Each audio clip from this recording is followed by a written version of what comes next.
kwanza tangu wawe makamu mwenyekiti ndio amefika hapa bwana. Hongera. Asante. Hongera sana. Nimeelewa kwa nini alikuwa anasema tutashinda. Alikaa hapa. Alichungulia matokeo. Watu wakandaile. Nilichokiona ndio kilichotokea Of course tumemaliza uchaguzi.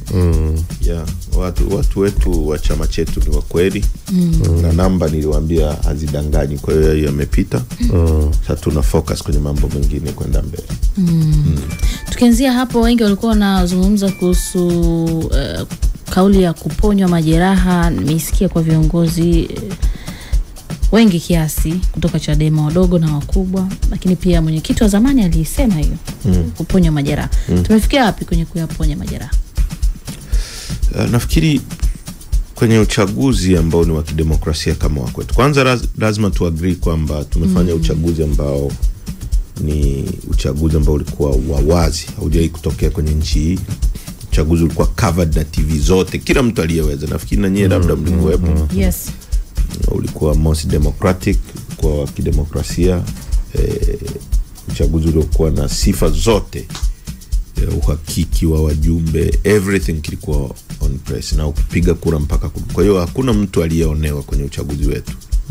Kila mtu alipata kitu alichostahili, na alicho campaign na wajumbe walivyomuelewa. Kwa hiyo ni uchaguzi wa aina hiyo. Sasa katika chaguzi lazima kutakuwa na pande, kuna upande unaunga hivi, lakini uchaguzi ukishaisha hizo pande zimebaki kuwa timu ya Chadema.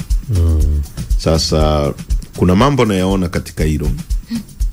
Kuna watu wako nje ya chama chetu na wengine wako na influence ya serikali na CCM, wanataka kufanya kwamba kuna tatizo kubwa sana Chadema. Mimi nikikuuliza wewe tatizo uliliona wapi, utasema ni awe kisa.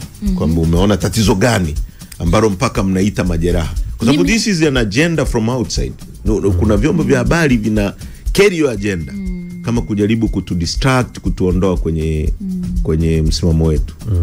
Tarehe 10 mwezi wa 12 mwenyekiti Freeman Mbowe akiongoza kikao cha kamati kuu baada ya uchaguzi wa serikali za mitaa, tuliazimia kwamba no reforms no election. Bahati nzuri mimi nilikuwa mjumbe wa kamati kuu. Kwa sababu tumeprove kwa chaguzi zaidi ya 3 kwamba haiwezekaniki tena mpinzani kutangazwa katika nchi. Kushinda tutashinda, lakini kutangazwa haiwezekani tena.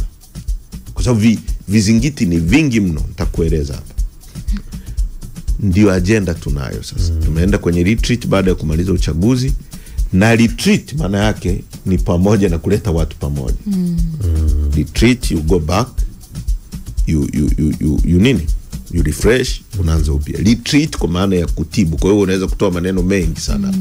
Kwa tumekaa retreat 6 days pale Bagamoyo. Tumekaa na secretariat, tumekaa na kamati kuu, tumekaa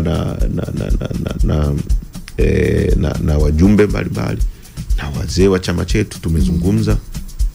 Tumetoka Bagamoyo, chama chetu ni kimoja na tunasonga mbele. Kwa hiyo mimi hiyo agenda ya majeraha I don't know inatoka wapi. Labda kama mtu anayo anaijua. Baada ya kutoka Bagamoyo, siku moja baadaye tulifanya mahojiano hapa na naibu katibu mkuu